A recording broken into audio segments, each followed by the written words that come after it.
and we will welcome her when she does. So,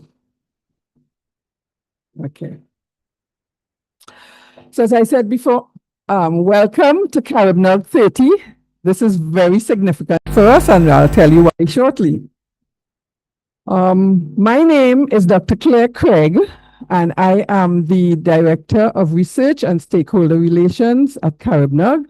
And I am pleased to welcome all of you here today, and those of you who are streaming live online, either on our CaribNOG website or on our YouTube channel. So this morning, just for protocols, we have with us the minister isn't here yet, Mr. Kirk Savarin, who's the chairman of the National Telecommunications Regulatory Commission, NTRC, and the NTRC is our co-host for this event. And just so that you're aware, this is not the first time that CaribNOG is being hosted in Dominica. We actually hosted CaribNOG here, CaribNOG 7, back in 2014. We also, Mr. Craig Nesty, who's the executive chairman for the NTRC, Mr. Bevel Wooding, the co-founder of CaribNOG and director of Caribbean Affairs of ARIN, the American Registry of Internet Numbers, Mr. Mark Costas, the CTO of ARIN, who is our keynote speaker, specially invited guests, and delegates. Welcome again. We are, as I said before, very pleased to have you here, and we are pleased to be back with you in Dominica. We do have a packed agenda this morning, today, and I will just go into it briefly, and then I will introduce Mr. Mr. Craig Nesty to bring welcome remarks, and then, so the agenda is, we start with Mr. Nesty, who will bring welcome remarks from the NTRC, Mr. Wooding, who will bring welcome remarks on behalf of CaribNOG and ARIN. Then we have a feature address by the Minister, Miss Honorable Shakira Lockhart Hippolyte, and we have a brief video of CaribNOG through the years. As I said, this is our CaribNOG 30, a significant CaribNOG. CaribNOG started in 2010, and I'm sure Bevel will tell you all about that. And we have meetings twice a year. So this is 15 years of CaribNOG. So you would see that through the video. And then we have Mr. Mark Costas, who will be doing the feature address for us. So without further ado, I invite Mr. Nesty to the podium to bring welcome remarks on behalf of the NTRC.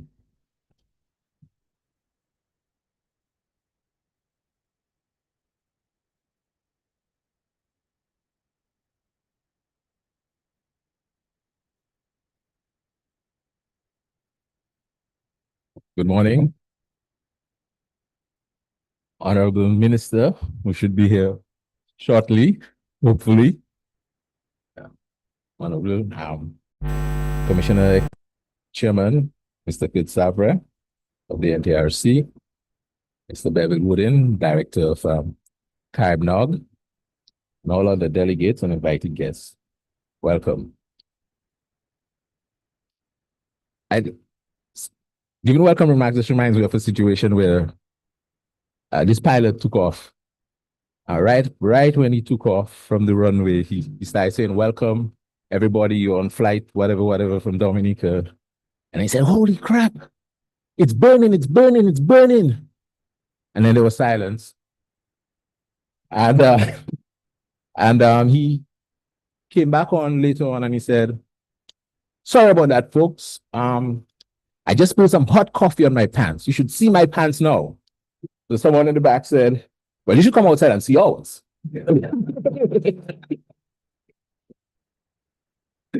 So anyway, let's move on along to CaribNOG.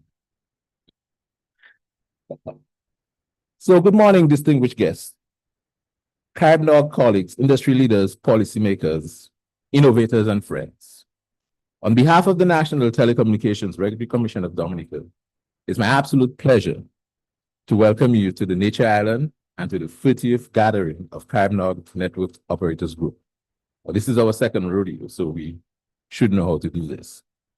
CaribNOG has a long tradition and has been a space where ideas meet action, where collaboration strengthens our region's digital resilience, and where the Caribbean charts its own course in the global technology landscape.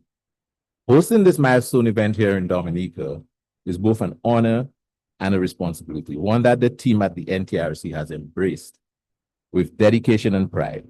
I want to begin by publicly recognizing the hard work of the NTRC staff, who have worked tirelessly over the past month to ensure that CaribNOG 30 will be a memorable and seamless experience for all of you. From planning logistics to coordinating with our partners, the commitment to excellence reflects the spirit and service and innovation that drives the Commission. To the entire NTRC team, thank you. Your effort, energy, and professionalism makes this possible. Please join me in giving the team a well-deserved round of applause.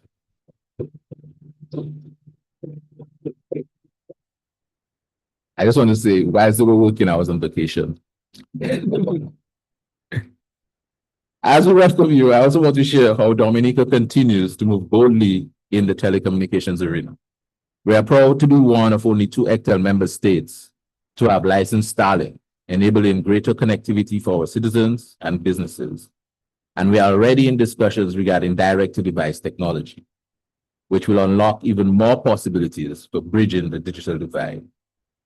In addition, we are actively exploring creation of regulatory sandbox, dedicated spaces where innovators can safely test new ideas, products, and services under the guidance of the NTRC. In my recent discussions with colleagues in Bahrain, I was impressed to learn that they sandbox everything, right? From telecommunications to the financial sector and beyond. Their model has fostered innovation, attracted investment, and accelerated economic growth.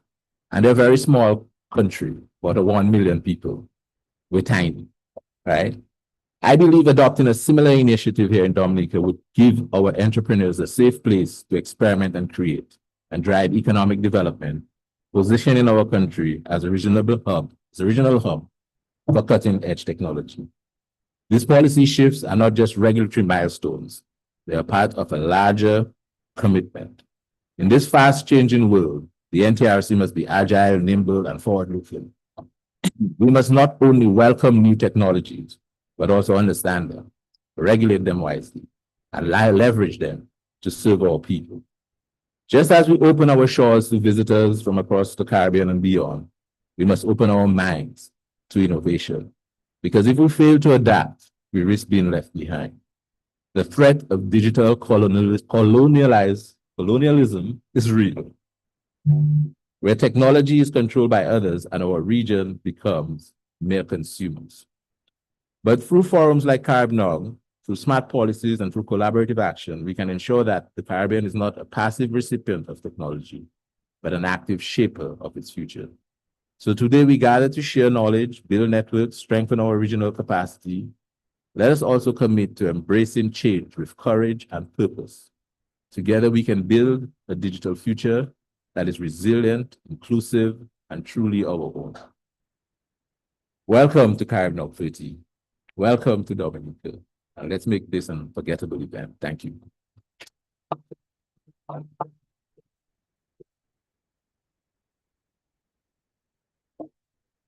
Thank you so much, Craig. And everything that he said is so true. We've had a really good time working with his team, and it was a lot of work. But here we are today.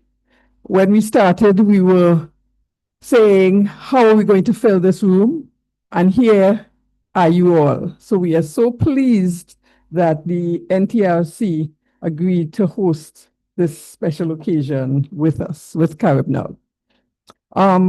I now welcome Mr. Bevel Wooding to the podium.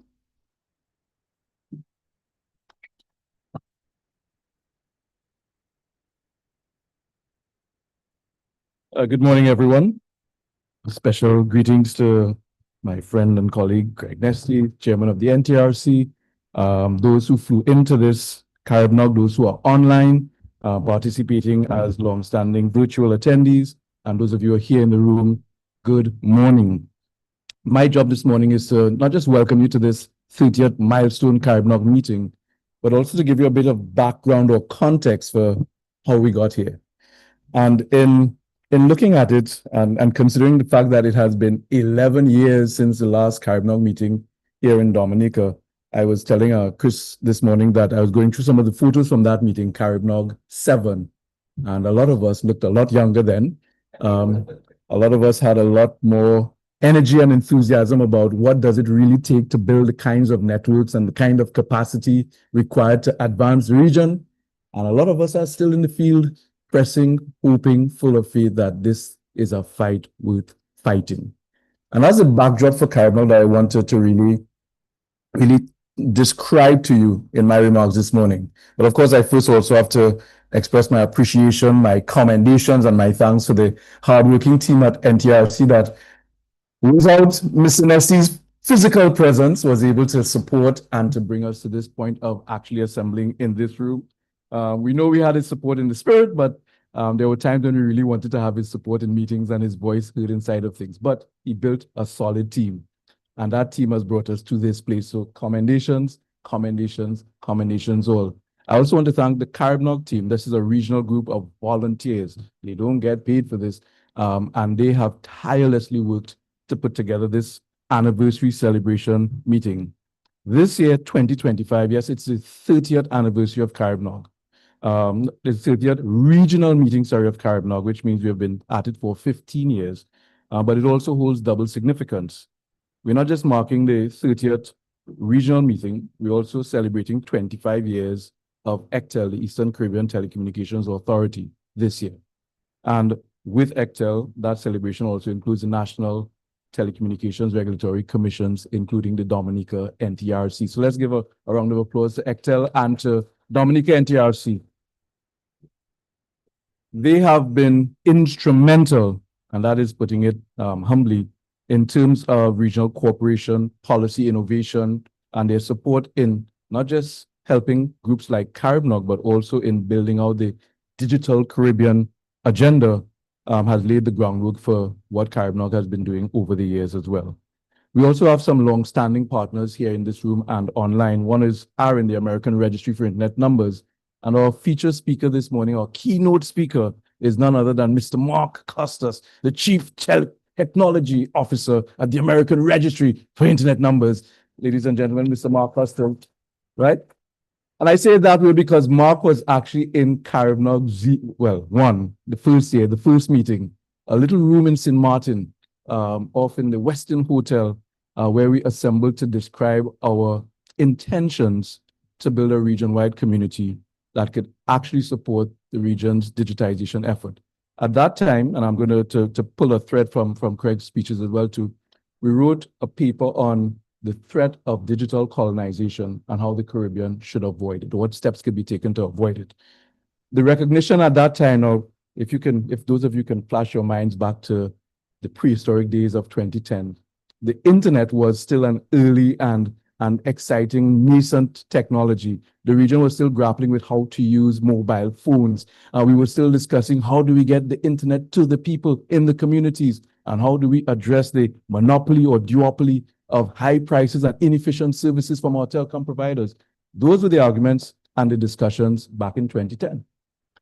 And one of the things that we realized is that whenever a group of us went out to international meetings, like to North America, to Africa, to Latin America, we would see these groups of network engineers actually engineering, not just maintaining somebody's equipment or taking somebody's patch and trying to apply it to a network, but thinking about the fundamentals that build the infrastructure upon which this digital economy that we were talking about is supposed to rest. And we realized, and I'll use some local parlance, but wait now. where are our group of engineers thinking about designing the future for Caribbean networks? Why don't we have groups that can take their badges, their competition badges off, and come together for the greater good to describe, to create, to craft an environment in which ideas could be shared, experiences could be shared, visions for what would make for a better local infrastructure and landscape could be shared, discussions around what is the foundation upon which this digital future that everybody says we must pursue could rest. Those were the initial conversations in 2010 that were inside of that wider conversation about what is also the threat that faces the region if we don't do this. Whose technology agenda will we be beholden to? Will we be beholden to if we don't do this? What will be the cost to the next generation of students and interested entrepreneurs and interested engineers if we don't do this? Those were the conversations around how do you avoid digital colonization that led to the birth of CaribNOG. So in that meeting in Saint Martin, in that small room, in that small town, in that small country, in this small region, a group of us said, we can and should do something about it. Now, we didn't have an idea of what 2025 would look like. We didn't have an idea about what the evolution of the telecom landscape or the introduction of technologies like artificial would mean or portend for the region. But we had this simple, single conviction that the region had the capacity, the capability to chart its destiny and its future.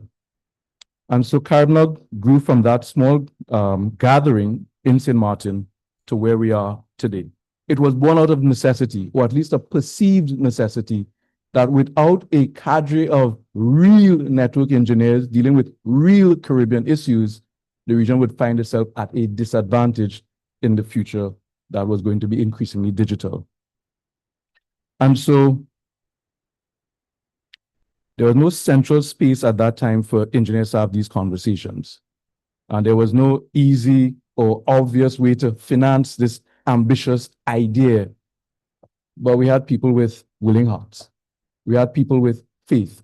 And I'm saying that in the context of a Rosu and a Dominica that just a few years ago, people said, well, how could the country ever recover without the resources? And there's this seed inside of the Caribbean that we recognize, which is the seed of resilience, which is the seed of when we have to do something that is in our interests, we can work together. And that's the seed that we planted in St. Martin that led us to CaribNOG 30 today. Right? We created an environment where engineers could collaborate, where badges of competition could be replaced by badges of collaboration, where persons who had experiences in one territory could share it with others who were trying to figure out how to go through those same experiences in another territory. So in that interregnum, CaribNOG has grown into a place where it has supported the proliferation of internet exchange points in the Caribbean, including here in Dominica. And many of you who may have been back in those early days would remember our network operators saying the region has no local content to exchange local traffic. We remember external content providers and networks like Akamai and Cloudflare saying your markets are too small to have internet exchange points. And now, fast forward to 2025, Grenada is one of the fastest, largest growing ISPs in the hemisphere. A country that was supposed to have been too small with a network that was not supposed to have local traffic is now a thriving hub for local content development and local digital economic ideas and exchange. It happened because a group of persons, a group of engineers decided to keep pressing forward in our interest.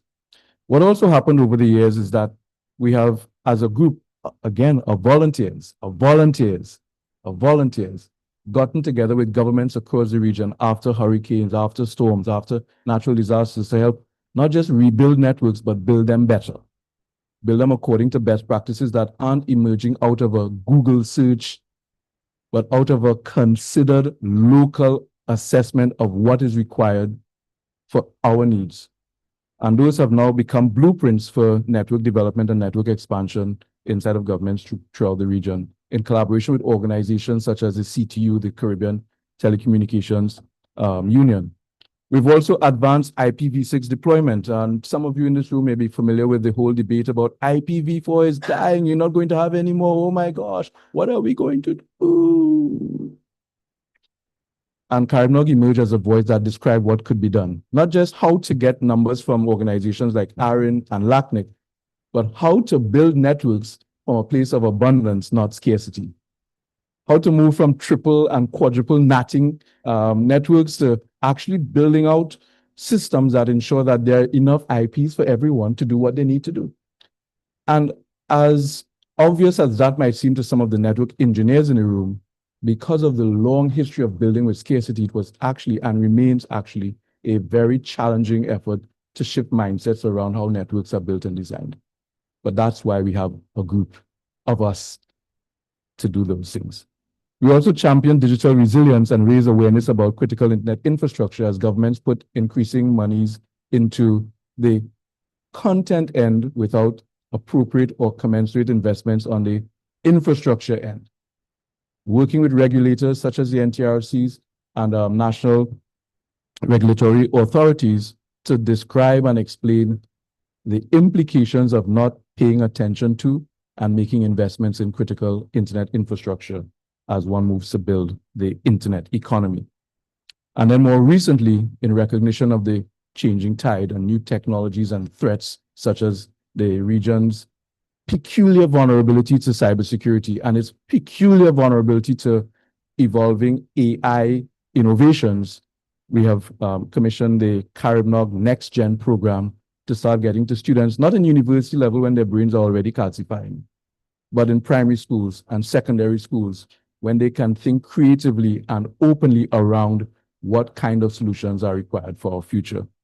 And we have also, as you heard from Claire Craig earlier, we've also been bringing ladies in engineering and women in networking to the front of the table, not the back of the room, as part of a recognition, one, that they're now actually the fastest growing demographic in the education pipeline, and therefore represent the future network engineers of our region as we look forward. So CaribNOG's Women in Networking initiative is part of that acknowledgement that investments need to be made carefully and deliberately inside of these different demographics: students, women, young entrepreneurs, government officials, regulators, etc. So it's safe to say we have grown in influence and in impact, but it's also safe to say that we have remained true to the original mission: build capacity, foster collaboration, empower Caribbean engineers to design solutions for the region, from the region. And in doing that, to also contribute their voices, their experiences, and their ideas to the advance of the global internet ecosystem. And that's another important aspect of this meeting and your participation in CaribNOG. You're going to get personal benefit. We're going to be talking about looking into deep diving into technologies and practices that help you build, secure, and manage networks more effectively. But we're also hoping out of that increased awareness and knowledge that your voices are added to the growing chorus of Caribbean expertise shaping the global internet, because that too is part of the seed that was planted in St. Martin. So that brings us to the theme of this morning's and today's and this week's meeting: engineering the future of the Caribbean internet. This is not just a slogan for us in the CaribNOG community. This is our next assignment. This is the focus that we are going to be having in the coming years, because we recognize that we cannot drift into the future. The tides are not going to carry us into a beneficial place. We have to engineer the future that we want to see. We have to build it, we have to secure it, and we have to fashion it with what we call intentionality. So the themes that you'll be dealing with over the next few days revolve around strengthening technical infrastructure, cultivating local innovation, empowering human capital, and asserting regional digital sovereignty in the face of very real threats to how we move forward as a people in the technology era. And so we'll be looking at these issues and ensuring that there is not just a conversation around these important topics, but that there is actual capacity built to enable us to engineer the future that we prefer and that we want. Everybody with me? That's CaribNOG 30. That's the milestone. It's not just happy birthday to us. It's we're big now, we have more work to do. It's we're big now, we have to have a clearer sense of what it takes to move forward in strength and in unity. Because as I think everybody recognizes, as the world fragments before our eyes, the region must move toward more common purposes and more common agendas for all of our states. And we know that CaribNOG is not the only participant in this movement toward a more regional approach to development, but we certainly want to make sure that our impact is felt throughout the region. A lot of the conversations around where the technology is supposed to take us is not fully or properly informed by what it actually takes to get there. And so it falls upon the group of the uncelebrated and the unsexy engineers who deal with the networks and the /8s and the /16s and the pulling the cables and deciding what antennas to buy. It falls upon that group, this group, our group, to make sure that the decisions we make in securing networks at the local level redound to the benefit of the networks we build at the regional and global level. And that's what we want to see inside of this CaribNOG. So I want to salute our partners once again, the ECTEL, the NTRC, ARIN, LACNIC, ICANN, who do we have? Architects, the CAJS, which has brought the justice sector into this digital conversation, and other organizations such as the CTU and the CTO, which is the Commonwealth Telecommunications Organization, that are cheering us on as we ensure that the Caribbean is not captured by external forces, but more than not being captured, those who are cheering us on as we do our best to ensure that the region arrives at its preferred destiny and future. Thank you very much, ladies and gentlemen.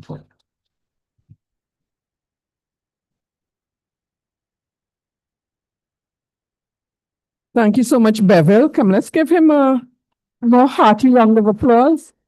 Because what you have just heard is from the core visionary of CaribNOG and a group of willing and not always able volunteers who bought into that vision. And this is what we have here today. You know, we could look back at this and see that this is something that was deliberately built and continues to be deliberately built.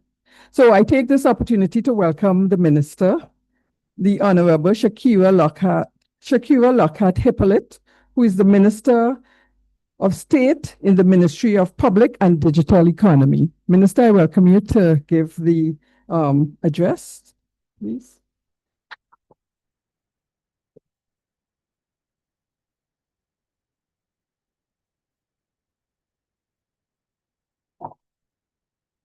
Good morning, distinguished guests, organizers of CaribNOG, industry leaders, technology professionals, innovators, and friends from across the Caribbean and beyond. It is my great honor as Dominica's Minister of Telecommunications to welcome you all to CaribNOG 30, right here on the beautiful nature island of the Caribbean. To our visitors, I extend the warmest Dominican welcome.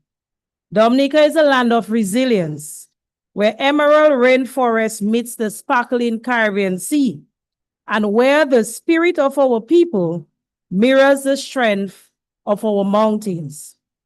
It is fitting that CaribNOG's landmark 30th gathering is hosted right here in the nature island of Dominica. It's also the story of building back stronger, smarter, and more connected. For more than a decade, CaribNOG has been the beating heart of the Caribbean internet community, a trusted space where network operators, engineers, policymakers, and visionaries come together to share knowledge, troubleshoot challenges, and design solutions that serve not just one nation, but our entire region. This 30th meeting is not only a milestone, it is proof that Caribbean collaboration is alive, thriving, and more important than ever. The theme of this year's gathering speaks to urgency and opportunity. Engineering is not just about cables and code. It is about imagination. It is about sovereignty. It is about ensuring that our Caribbean people our students, our entrepreneurs, our farmers, our creatives can access a digital future that is inclusive, resilient, and secure. Here in Dominica, we know the stakes. We have endured the destructive force of hurricanes. We have rebuilt our power grids, our schools, and our communities. Now we are engineering a climate resilient and digitally resilient nation. Our government is investing in broadband expansion to reach every village and every home. Secure digital payment systems to empower businesses and consumers at a cost of $170,000. E-government services that make the public service more efficient and more accessible at a cost of $2.3 million. A national digital identity project, which will give every citizen a trusted, secure, and portable digital credential, simplifying access to government services, financial platforms, and cross-border opportunities. And this is at a cost of $4.8 million.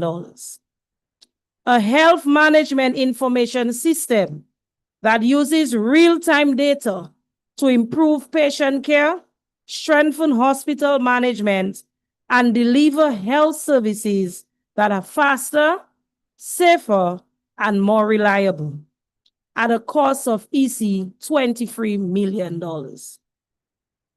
These efforts are not just national goals, they are regional building blocks.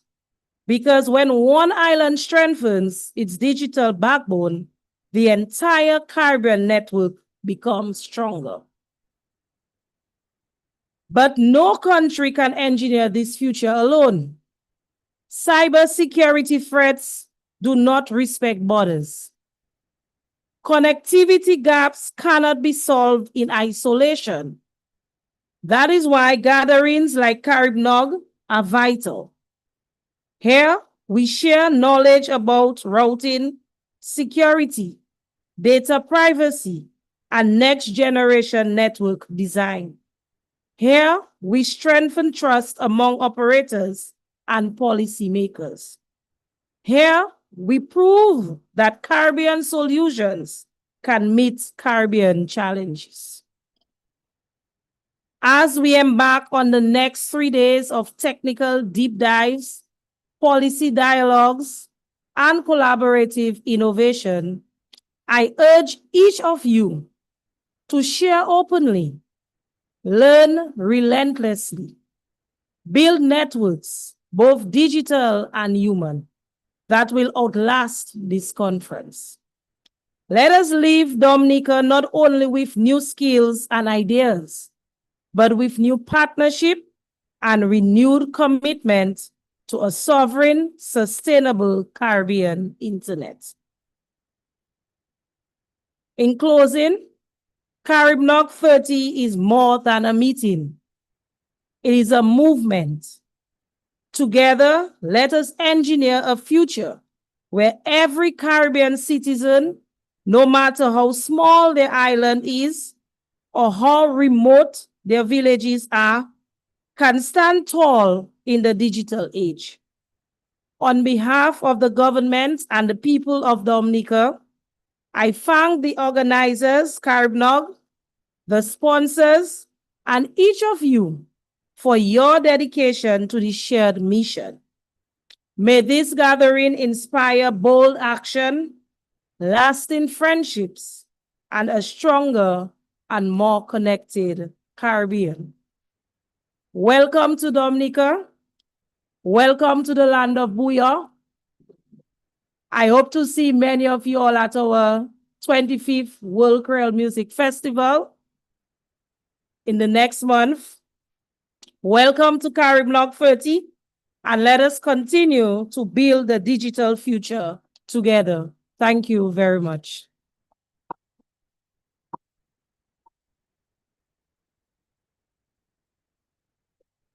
Thank you, the Honorable Minister, for welcoming all of us to this CaribNOG 30 special meeting today.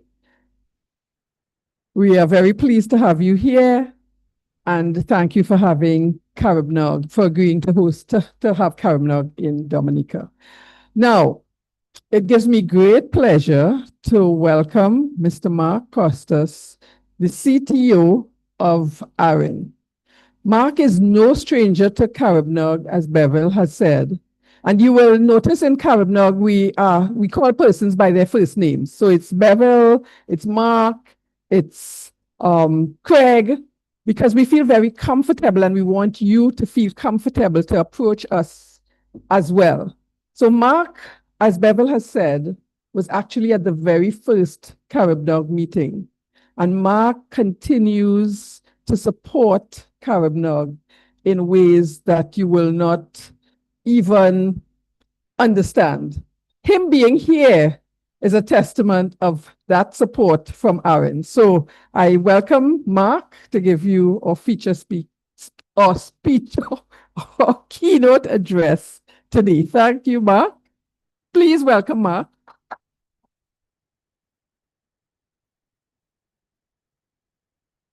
All right. So I'm Mark Osters. Thank you for having me here. So I am here. Sadly, I'm a little bit under the weather with allergies from back home. It's rainy and leaves are falling and everything else, and it always triggers me. So you're dealing with a slightly congested Mark Osters right now. So one of the things I like to do is at home, I have meetings once a week with my whole engineering staff, and it's about half of Aaron. And we're hybrid, so many of us work from home, and we have our weekly calls over Zoom. And there was a time where people were a couple minutes late. And I was like, oh, I can't have this. So I started this tradition of waiting for people to come in, started telling dad jokes. So you know what happened? All of a sudden, magically, after I'd said a couple dad jokes, everyone started coming to work. They started coming in on time. But I do have a dad joke for y'all right now. Yeah, I know you're all on time, but I do have a dad joke. And it's dealing with my height. Okay? Because hopefully you all can see me, because I'm... And but the other thing is, someday I like to take a stepping stool to a lecture or a lectern like this. You know why? Does anyone know why? I want to bring this presentation to new heights.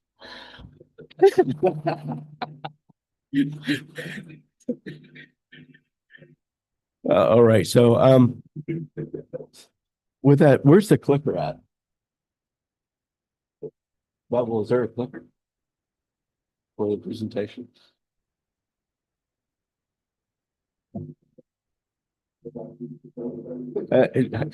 Do I have another dad joke? No, that's the only one I came up with today.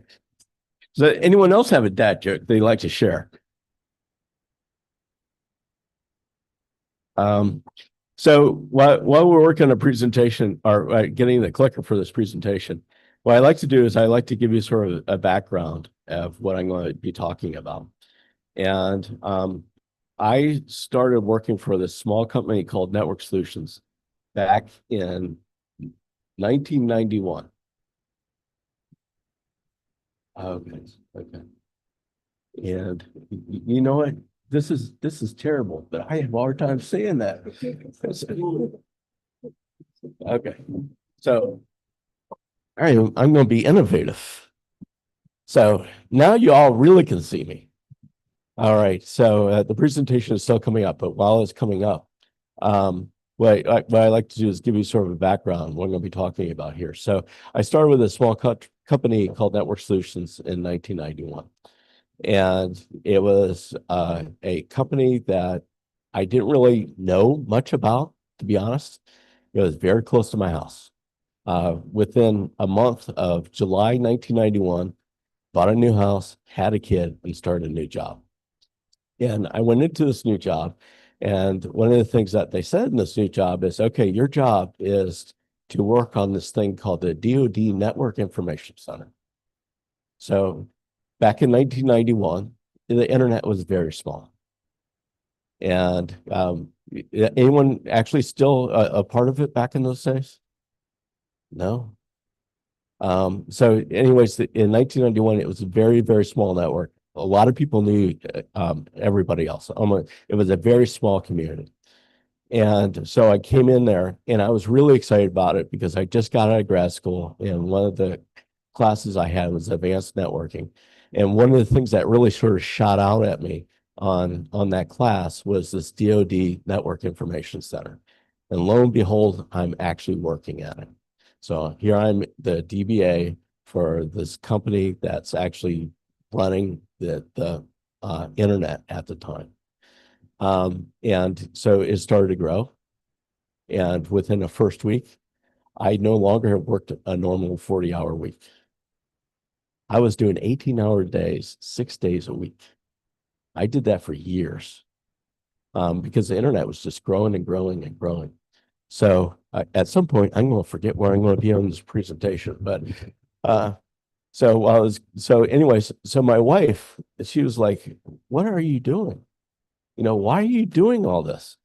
And frankly, I loved it. I absolutely loved this. And I was meeting some very cool people. And one of the things I was able to do is go to this thing called ITF, Internet Engineering Task Force. And it is the place where you bring out protocols and standards. And what's really cool about the ITF, which is different than like the ITU, where you have to have this, you have to be sort of sponsored by your government, that sort of thing. This is where anyone could be a part of this. Anyone who wanted to have to actually grow the internet would come to this conference. And I went there and for one of the first meetings, and I was like, okay, this is going to be kind of boring because they're going to be talking about standards and standards, bringing this bit to the right 2, this other one to the left 3, that sort of thing was kind of, I thought it'd be kind of boring, but it wasn't. Yeah, I went there and I was expecting to see people wearing suits and stuff like that. I was wearing a suit, and here's a bunch of people wearing T-shirts, and I could have swore this one guy was wearing a T-shirt that had a pizza stain on it. So, and these guys, basically, they're very passionate about the internet, very, very passionate. And as I went around, I realized, hey, I read that guy's book. I read that guy's book. And you start being able to start playing with a lot of these participants as part of the ITF as we go forward. So, okay, I'm going to do the clicker thing here.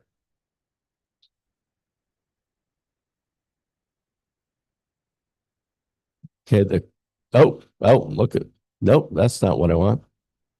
Okay. Oh, no, that's not what I want.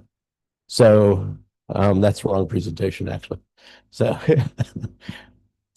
so when y'all are ready. So anyways, so I'm going to ITF. I'm enjoying all this. People are really not liking the company I'm working for called Network Solutions. Network Solutions at that point was running all of COM, all of NET, all of EDU, Gov, MIL. We actually allocate IP addresses across the world. It wasn't just North America and parts of the Caribbean that Aaron has now. It was the whole world. And then we were asked by the National Science Foundation, because we are under a National Science Foundation grant, to, hey, you guys need to start recovering your fees. We're not going to fund this anymore. So we actually started charging for domain names. And that was challenging. That was incredibly challenging. And why was it challenging? Because it was the advent of commercializing the internet. And the internet at that point was growing and growing, but people still wanted their stuff for free. And people didn't want the government to be involved either, but they didn't mind the money. They just didn't want the government to be involved. And so, and they didn't like Network Solutions. And I was the face of Network Solutions. And thank you. So I was the face of Network Solutions, and I had to deal with a lot of adversity there was so much adversity that my boss decided that I'm done, and I took over his job. And at that point, I was running the organization that handed out IP addresses basically worldwide, as well as ComNet or EDU, Gov, et cetera. We maintained all that plus the root name servers. Okay. Okay. So anyways, we have gone beyond that, those slides that we have here. So what I'm going to do is I've given a few stories. I'm going to give a few lessons and then give you all a sort of clear call. Because actually, as going through this and hearing the previous lectures and talks, I was like, man, that's exactly what I'm going to say, but in a different way. So anyways, let's go ahead and go through this. Okay, so here you see the sort of history of my my progression at Aaron. Oh, well, I'm still at Aaron. I've been at Aaron since 2007. And I actually now run all of engineering. And through the times, so like at Network Solutions, we had this deal with the U.S. government that we had to spin Aaron off as a nonprofit. And they had to give out addresses, and that is Aaron today, so we could keep and commercialize the registry for ComNet Nord.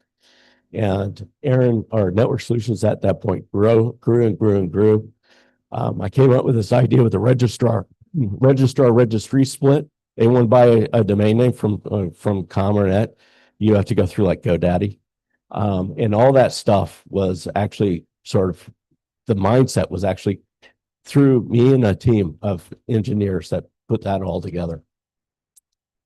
So oh, look at that. I am in the way.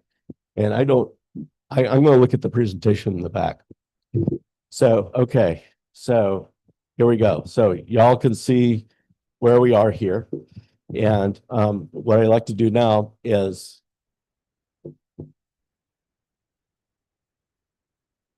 situational opportunity. So as we went through this, I met a lot of really important people over time. Does anyone know the name John Postel? So John was this amazing guy that I learned a lot from. And he was the basically the guy who in the early days said, hey, I'll keep track of all this information on the internet. And he kept it in a notebook. And of course, the notebook became, actually, we still have the notebook at Network Solutions or at Aaron. And he actually was, wrote down the IP addresses that he gave everybody in this notebook. And he had in turn said, I can't do this anymore. I gave it to a company called SRI. SRI gave it to Network Solutions. Network Solutions gave it to Aaron. And that's how we are today. But there's a bunch of other VIPs that I've met too. A lot of these guys have written RFCs. The standards that we all use today are based off of people and what they've done with the community. And a lot of this was done with everybody's help. It wasn't, hey, I'm going to grow this so I can become rich. It was, I'm going to grow this because I want to see this thing succeed. And really that we all have our jobs, but really for everybody to have success, we all have to work together to make this all happen. And as part of that, I was able to see a growth of the internet internationally. And that's what's given me a passion to come down here to the Caribbean. To see this go across boundaries, more so than the US and Europe and Asia and so on, but everywhere, seeing the internet grow. And basically, I also want to see the internet grow at my daughter's house. She lives 20 miles away from me, and she has the worst internet you could ever imagine. So she doesn't even have dial-up. So thankfully, Elon Musk and his Starlink, that's working. But before it was like crazy. And that's only 20 miles from my house. So the US itself also has problems too. So let's go to the next slide. So it wasn't inevitable, and many key aspects made it successful. And it was a very low cost of entry. And that's one of the things I want to sort of underscore. For the internet to succeed, it had to have a lot of people who are very much involved in the process, including the guy with the pizza stain at the ITF. that was very passionate about what he had to say. And but it involves all of us working together and making this happen. Okay, who here uses Linux? Okay, who here is paid for their Linux? Okay, I just made my point. So you have these free operating systems that are available. A lot of people use Microsoft. Okay, how many people use Microsoft here? Okay, most of y'all. That's okay. That's okay. So I have a story about that too. So when the internet was small and I was working my 18-hour days, my wife wanted to see me. So I had a laptop and it only ran Microsoft. So I sat down there and I had to write a billing system. So I wrote this Microsoft billing system using Microsoft Access. Does anyone remember Microsoft Access? Okay. So I wrote this system using Microsoft Access, and I was doing it so I could watch, my wife could watch TV and I could sit next to her with the laptop. Wasn't really watching TV, but I was at least there. And it became our billing system and became the largest Microsoft Access system in the entire world. So it was incredible. And in fact, we talked to Microsoft saying, "Why are you guys doing that?" And I said, "Well, I had a Microsoft OS and this is all bundled on it. I wrote it at home and I could make it happen." And we had some issues with it because Microsoft Access was kind of a little bit flaky. And one of my favorite stories about that was, anyone here watch MSNBC? Okay. They registered their domain name, msnbc.com. And they paid for it and we put it in our billing system. But there was a bug in the database, and we actually withdrew it from the system right before they went live. So we talked to Microsoft about it, and we put it back online, and they said we need to work with you on fixing these bugs in Microsoft Access. And actually, privately, they told us, please get off Microsoft Access and use something else. So anyways, as we went through, it just, the internet itself sort of grew because it has a low cost entry. Had a lot of key players like Cisco who played along, people who actually brought the web in, Tim Berners-Lee. All those things actually made a huge success of the internet. And all those tools were mostly free. And most of the things even Microsoft uses today is actually based off for freeware. So, and that's where the sort of low cost of entry has come into. In the early days, it wasn't quite like that because you had people who wanted to use the whole ISO stack on using, they had 7 layers, and they had their own protocols to use things. And we started going down that path, but man, that was crazy expensive. And people sort of realized that TCP IP was the way to go. And so that is what we've done. So that's really sort of made this whole system a place to be ready for the future of the internet, which we have today. It's scalable. It's really cheap for the most part. Yes, things cost money, but it's really cheap relative to what other systems are. So as we go through this, you kind of think and say, okay, what does that is? What does this make? So you have the network building it all, maintaining it, connecting it. And you also have to have a purpose. Why are you putting this together? Why are you making this network to be? Yes, you want to make money, but you also have to have some sort of direction to go with it. Otherwise, you're just going to go stagnant. And so what you really want to do is sort of bring those two together with a goal in mind. So you want to build your network with a purpose so that you have all of the necessary components to make it all work. And as you do this, there's a bunch of sort of reflections that you have to go through. One is you have to answer the call. I did by working 18-hour days. You have to adapt in real time. There are things that I didn't like that I had to do, which actually in retrospect were the right things to do. The whole registrar-registry split that we had with CommonNet was something I didn't want to do, but we had to do. And it also built for the future. So what that team I had back in Network Solutions back in the 90s. What it had became 5 regional registries and a multi-billion-dollar domain industry. And I did that with a staff of 7 at the very beginning. So, it was just right time, right place. And we are on the cusp of that again. And you all are on that cusp of making the internet even better. So imagine the internet went down. Where would you be?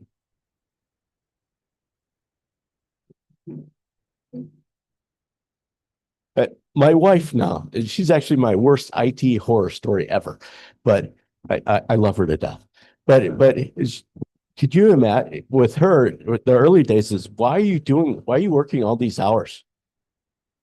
And now it's, hey, it's down. Can you get this thing back up? Because I need to do this and that and the other thing, right?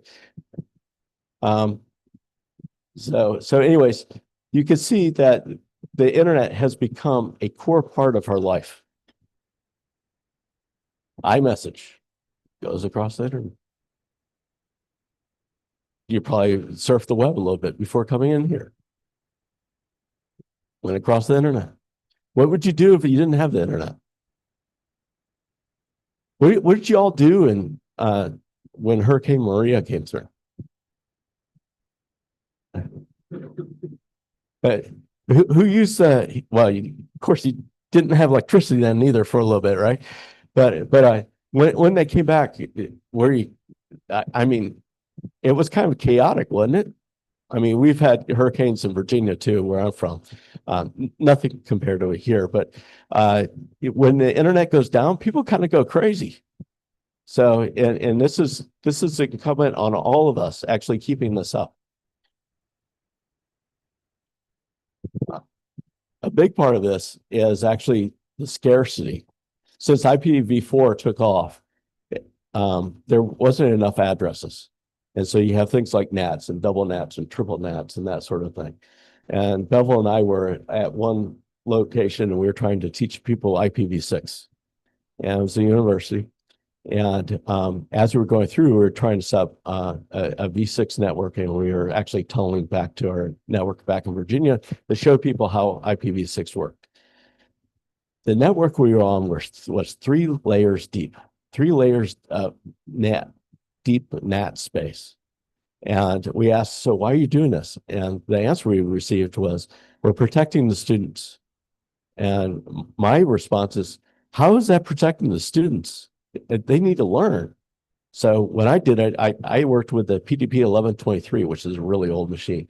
And I learned TCP IP on that PDP 1123. And the prof said, take it down, build it up, and then make this thing connect to this other box and make it work. That was super cool. I loved it. And that was sort of my introduction.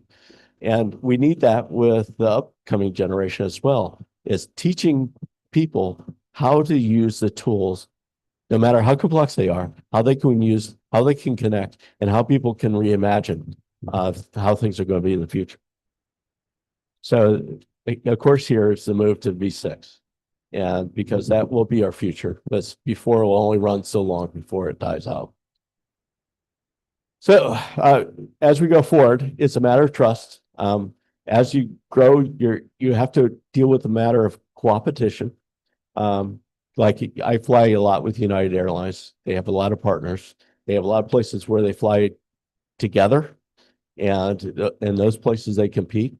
But in other places, they realize that when I work with others who don't fly those places, I can actually become a partner with them in making that work. And that's made those alliances really strong. And the same thing goes with the internet, is that there's places you can be that others aren't. And yes, you're in competition, but the cooperation that you can receive from working with the other is actually advantageous and actually can help your company grow stronger. Along with that is security. Security is a vital component, and it's something that needs to be looked at. There's no borders with it, something that scares the bejesus out of me. But once you have that security built into the system as well, with the persistent, that you will have rewards.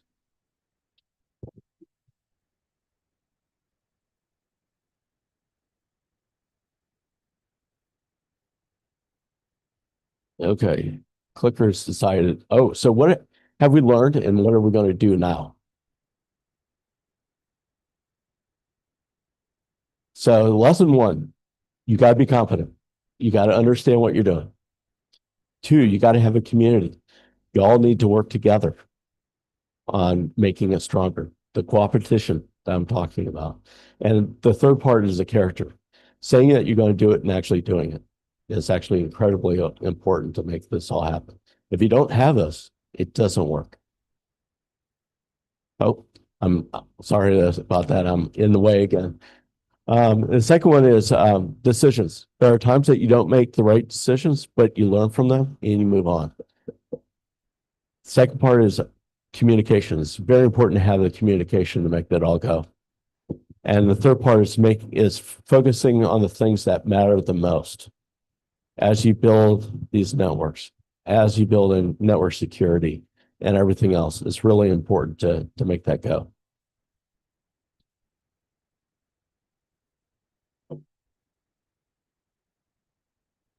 Okay, the clicker likes to go someplace. Technology is best. So it's internet's a public good. We all have to work together. Transparency is incredibly important. People know when you make mistakes. People see the mistakes, and they expect to hear why you made those mistakes and what lessons learned have you made from that. One of the things that we have at Aaron is we have this new system called RPKI that I'll be talking about tomorrow that enhances core security on the internet. And there are times when we have problems and people notice it and they ask us for a root cause. Tell us the root cause. Tell us what you did wrong. And we have to go ahead and actually sometimes take our lumps and say, well, this happened and we didn't catch it. There's other times where you have malicious actors on the internet and they are really incredibly smart and they take their time to learn your systems. And when they do, they try to surreptitiously do things that they hope that you don't notice. And so it's important to share this with others too, so that they can also look for this in their network and they can share what they've seen, because all these things, these groups of bad actors all work together on making the internet kind of hazardous from time to time. And I have a story about that tomorrow that I'll share tomorrow on some of that. So next steps for CaribNOG is focusing on resiliency. Keep on building those exchange points. Keep on working together. So if the internet goes down, if your cable to outside the island goes down, what do? Does the internet still go? Have you tested it? Have you? If the internet goes down, I think the answer might be no, because you need DNS to make it work. And so what do you need to do? You have DNS work. Got to have a root name server. Is there a root server on the islands? Is it on the exchange? So you have to think about these things as you sort of build your network and making sure that goes. A second thing is focusing in on local economy. And that's really essentially really important. I get really frustrated because one of the things I like to do in my off hours is I like dealing with things on the farm. And that's where my daughter lives. And I have lots of stuff that's out there. And I have a very sort of targeted thing that I'm looking for here. But most of the stuff I see are things that are outside the locale that I'm interested in. How can I zero in on just the local economy so that I can find things that are close to me? And that's still tough. Third thing is focusing on security. Cyber detection and intrusion is, and detecting those intrusions is incredibly important. And also the last part is hardening your infrastructure, making sure it's resilient to all those things. And it sort of encompasses all of that, right? Security, local economy, resiliency. You need to have all those things to make it happen.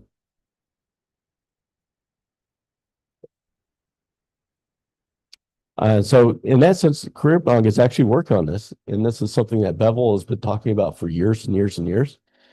So we'll talk about this tomorrow for those who should join about RPKI, which is a security infrastructure that's used by ISPs. And there's things called route origin attestations that you have to have within routing, getting up to 100% usage on that. Zones, making sure they're actually signed using DNSSEC. Dual stack for V6, so you have a growing internet here that you don't have to worry about NATs and double NATs and triple NATs, because that sort of thing. And then the resiliency part of that, having a dashboard, so being able to see what's going on in your networks and being able to detect cyber intrusions. And the next part of this is, I don't really like the word tabletop tests. It's actually better to do real tests, but pull the plug, see what happens. I have to do it with the system I'm going to be talking about tomorrow. We pull the plug on it once a year and see what happens with the internet. And we don't even tell the community. We just do it. And it's actually a part of me that's kind of anathema, because I'm like, I got to be up 100% of the time. And you're asking me to take this thing down? But anyways, we actually take it down for a little bit and see what the community actually thinks of it, and how resilient their networks are because of us going down. And then also the last part is actually mentoring, is actually making sure that the younger generations actually see and hear and actually can impel forward much further than we are today. So Aaron's a proud supporter of CaribNOG. Here's me speaking like a bazillion times. At one point, I think I was skinnier. I hope I was. And you can actually see we actually did this over Zoom a few times too, during the pandemic. I used to hate Zoom. I actually love it now. Who would rather work from home? Okay, I see a few of you. Okay, it got to be a few more than that. So in my office, I'm surprised. I got all my people that are single want to come into the office. That's all great. And all the people that are married and have kids, they all stay home. But anyways, and so I have a mixture, and that's why it's hybrid, and it actually works out quite well. But we all, since we're half hybrid, half in the office, we don't have in-person meetings really. We just do everything over Zoom. And that's actually a pretty good equalizer. Okay, and then the last thing is 15 years. I remember that first meeting. I remember meeting Bevel for the first time. That was an amazing exercise. And I want to thank you all very much for this.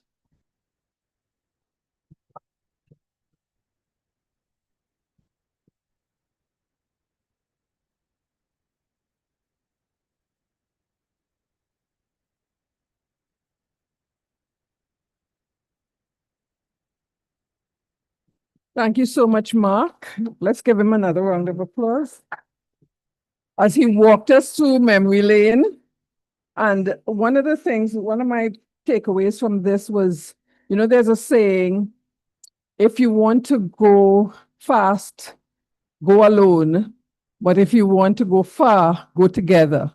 And that's what we've been hearing this morning from Craig, from Bevel, from the minister, and again from Mark, the importance of collaboration and working together. And that's what CaribNOG is really about. And that's what the whole volunteering is about. And Mark spoke a lot about volunteering and just doing things because it is the right thing to do. And so we hope that coming out of this, we will have a lot more CaribNOGers, of which Mark is a CaribNOGer. And Bevel he says, Claire, you always say that, but once a CaribNOGer, always a CaribNOG. So, right? And I usually let people say, I am CaribNOG, but I'm not going to do that this morning because we just heading for the break. So I would like to say thank you very much to our speakers this morning, to Craig and the NTRC team for hosting this very special event today, this CaribNOG 30, today and tomorrow. Thank you so much to Bevel for walking us through CaribNOG through the years. Thank you to the minister for welcoming us here, to Dominica, such a warm welcome. Thank you to Mark for this, showing us where he started and where it has led to. And so as we look at what we're doing and we look at tomorrow, Bevel spoke about the fact that we're going to be bringing the next gen in to speak to them. I think this is a story we would like them to hear about and hear what are the possibilities, since the internet is actually moving so much faster than it did 30 years ago when Mark would have started. I also want to take the opportunity to thank our sponsors, our collaborative partners, the ARN, architects, ICANN, the Internet Corporation for Assigned Names and Numbers. We would like to thank Flow for high-speed internet access. So we actually have special internet in this room, and I'm not sure if it was given to you, but please take note, the SSID is CaribNOG 30, and the password is CaribNOG with a capital C _30. And that high-speed internet access was sponsored by Flow. We have Epic Communications, who sponsored our IPv6, and it's for, Mark spoke about IPv6 that he will be speaking about. No, that we have a presentation after lunch, IPv6, 2 presentations on that. And so you will be seeing the value of that. We wish to thank Relate Studios, who are responsible for our photography, videography, and streaming. As I mentioned earlier, we are streaming online. We thank Digicel and the Caribbean Digital Transformation Project for sponsoring our lunch breaks. As you know, there is lunch that will be served as well, and we do have coffee breaks this morning and in the afternoon. We also would like to thank our other sponsors, Ardent Songs for the sound system, as well as Exquisite Events and Rentals for some of the event management services that they provided. So again, we thank you. We now are inviting you to revert outside, to move outside, where we will do some group photos. But first, we would like to start with the head table. I will ask, do we want to do any inside, or are we too late? Are we doing all of them outside? Yes, so I will ask the head table. Mark, can you join the head table? And we, next to the banner outside, and when that is finished, we will ask the rest of you to join with the group for the group photo. We also return at 10:45, so you have a lot of time to do your networking. So please meet somebody who you may not have met before and get to know them. Thank you all for being here this morning, and this concludes our opening ceremony.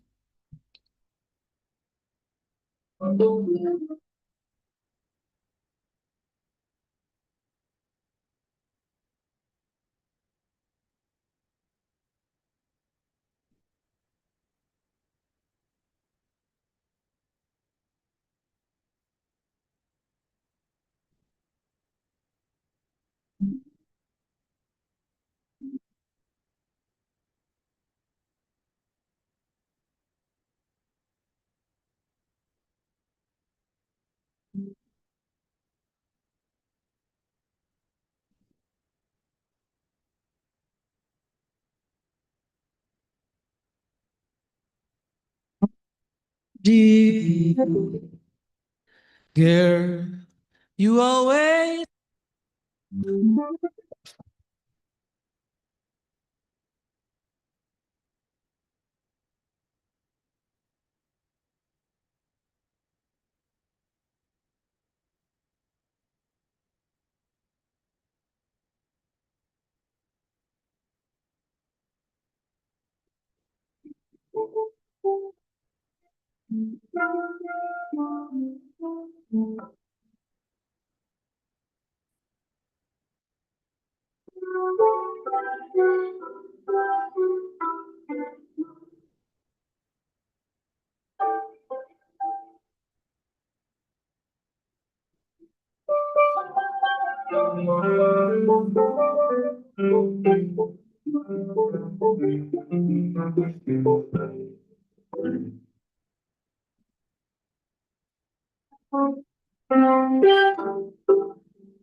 you